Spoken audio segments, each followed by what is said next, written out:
Hello, everyone. Thank you for joining us for our Amazing Apples virtual lesson. My name is Christina. I'm the Education Coordinator with the DuPage County Farm Bureau. And today we're going to be talking about apples, their history and how they're grown. And hopefully you'll learn something new about apples and agriculture. So apples aren't actually native to North America. They were brought over by the Pilgrims in 1620 when they came to settle North America. The only apples that are actually native to North America are crab apples, and we do not eat those kinds of apples. They're not good for eating. So when the Pilgrims came over, they brought apple seeds and seedlings with them and began planting apple trees in their settlements. And these apples would be used for all sorts of things like ciders and apple butter and apple vinegar. They'd even feed their apples to livestock, and they would dry their apples and store them throughout the winter so that they could be eaten throughout the winter months. And as these settlers started to move west, they took their apples with them, planting along the way. And you probably know about one famous settler who is famous for planting apple trees, Johnny Appleseed.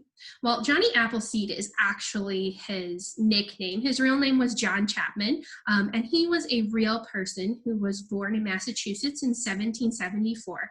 And when he was a really young teenager, he was an apprentice to an apple orchardist and learned all about growing apples. So in his journeys, he was traveling from Pennsylvania through up to Indiana, and on his way, he planted apple orchards as he went. And it's believed that he planted over 10,000 square miles of apple orchards. That's a ton of apple orchards. So an apple orchard is what we call an apple farm. And in the United States, we have about 7,500 apple growers all throughout our country. And these apple growers grow a few different kinds of trees. So the tree types are dwarf apple trees, semi-dwarf, and standard. So you might be able to guess by their names that dwarf apple trees are going to be the smallest, semi-dwarf is kind of in the middle, and standard is the largest size. So most apple orchards in America are growing dwarf apple trees because they're the smallest, they're the easiest to maintain and take care of, and they also grow their apples, produce apples quicker than the other types.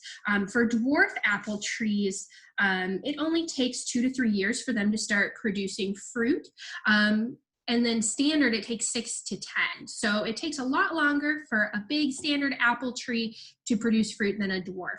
And the standards are about twice the size of a dwarf tree.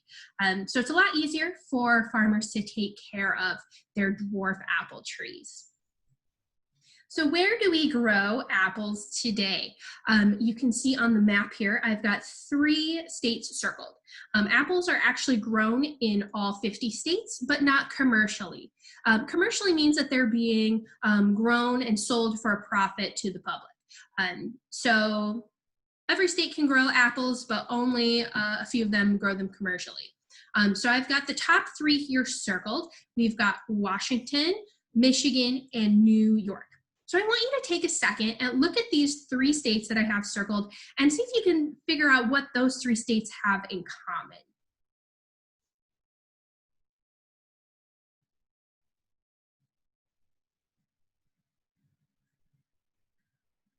Okay, so you probably figured out that these 3 states are all in the northern part of the United States. Apples grow really well in their climates. So these states have warmer days and then cooler nights, and apples really, really like that. So these 3 states grow the most. So if you're buying apples from the grocery store, it's pretty likely that you've gotten apples that came from one of these 3 states.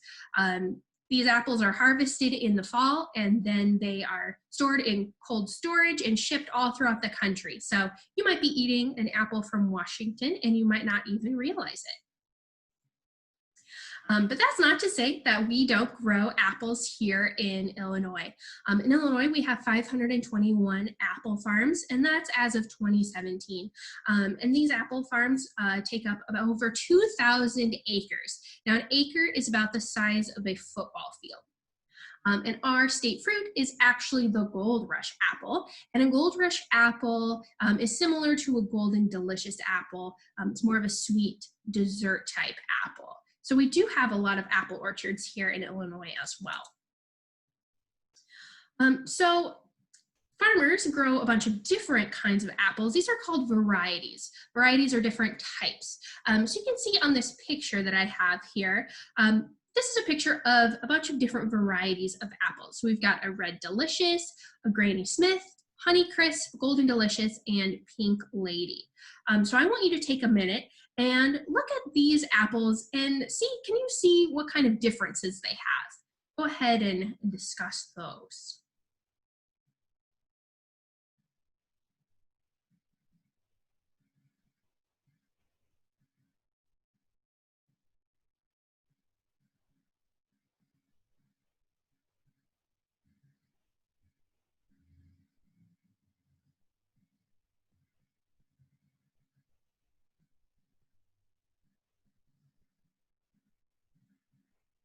Okay, so you probably pointed out that these apples are all different colors. We've got some red and green and yellow. The apples are also different shapes. Some are more oval, some are more circular, some are really short, some are small, some are big. And then if we were to take a bite of each one of these apples, they would probably all taste pretty different. And they might even have different textures. So some might be crispier, some might be softer. So all these different varieties have different characteristics that we look for when we're buying our apples. So apple farmers choose which varieties to grow based on what we want to buy as consumers from the grocery store. And so farmers actually don't grow apples from seeds very often. They use a method called apple grafting. And so this is going to ensure that all the apples that they're growing are the same from all of their trees. So this is a special method where the farmer will cut off the bud of the tree that it wants to replicate the fruit from. So this first picture here, you can see that little knot, that's the bud. So they're cutting the bud off. And then they're cutting a V slit into a rootstock, which is like the starter trunk of another tree. And so once they've cut that V, they're gonna slide the bud into that V, and then they'll wrap it with tape. And that's going to fuse the bud and the rootstock together and form a new tree. So as that grows, it's going to produce fruit that's exactly the same as the tree that the bud was taken from. And this helps us get the same quality of apple across all apple trees, because we don't want to go to the store and buy a Red Delicious apple and it doesn't taste like a Red Delicious apple. We want to make sure all the apples that are the correct varieties are all tasting the same. So apple grafting is a really good way to be able to do that. So once the trees have been grafted and start growing, after a few years, they're ready to produce fruit. And so they will go through the different seasons, and we're going to talk about those a little bit here. So in the spring, we're going to start off, our apple trees are going to produce blossoms, so flowers. So each one of those flowers that gets pollinated is going to become an apple. So pollination takes place in the spring, and you guys probably have heard of pollination before, where insects are moving pollen from the stamen to the pistil of flowers. So honeybees are actually a great pollinator for apples. Just like apple trees, honeybees are not native to North America. They were also brought over from Europe, and a lot of apple farmers today still have colonies of honeybees on their orchard to help with pollination. So for all the flowers that get pollinated, those blossoms are going to produce apples. So once the blossoms have been pollinated, during the summer is when, the late spring and summer is when our blossoms are going to grow into apples. So you can see they start off growing the core and the seeds, and they'll start to fill out. And actually that little spot down at the bottom, you can see here on the right, that little fuzzy part, that's actually what's left over from the blossom, the stamen and the pistil of the flower. So during the summer, the fruit's going to start to ripen. Farmers will also go through and actually thin out some of the fruit. If you have too many apples on a tree, it can get too heavy, and the trees don't have enough energy to put into growing all of them, so they won't get big enough. So farmers will actually go out and thin some of that fruit out so that the trees have an easier time bearing it. Apples can also get really heavy if you have too many on the branch, and it can snap the branch. So we want to make sure that the trees are taken care of during the summer months when they're growing the apples. So then we're going to move into the fall, and the fall is when our apples are harvested. So farmers check for different things when they're ready for apple harvest. They're going to check the color of the apple, the sweetness, the sugar level. They're going to see if it detaches from the tree easily. Sometimes you'll also see apples will just fall from the tree. If they're really, really ripe, they'll just fall to the ground without any help. So once the apples are ready, they're going to be hand-picked because we don't want them to get bruised. So they're going to be hand-picked, and then they're going to be sent off to either be cleaned and packaged and shipped off to stores, or they're going to be sent off to manufacturers where they're going to be made into different products that we eat, like apple juice or apple sauce or apple vinegar, things like that. So that's kind of the life cycle of an apple.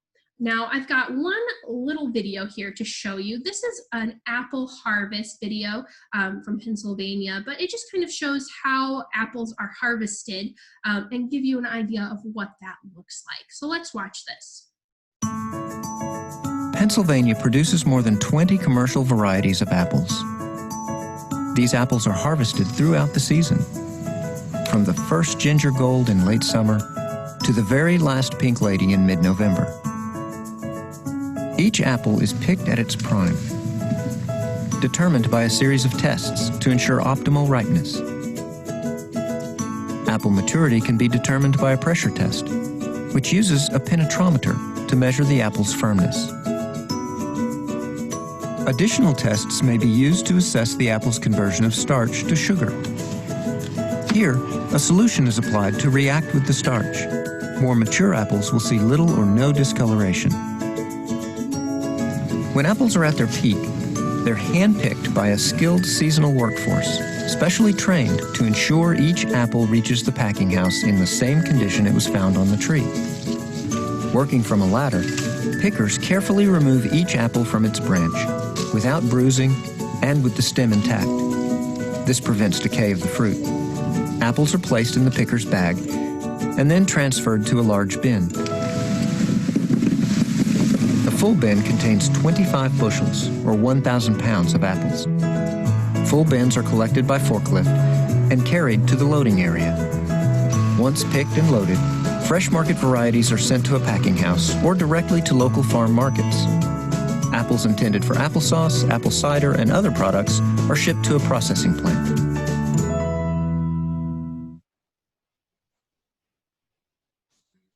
All right, so that wraps up our quick apple lesson here. Thank you guys so much for joining me. I hope you learned something new, and we will see you next time. Bye.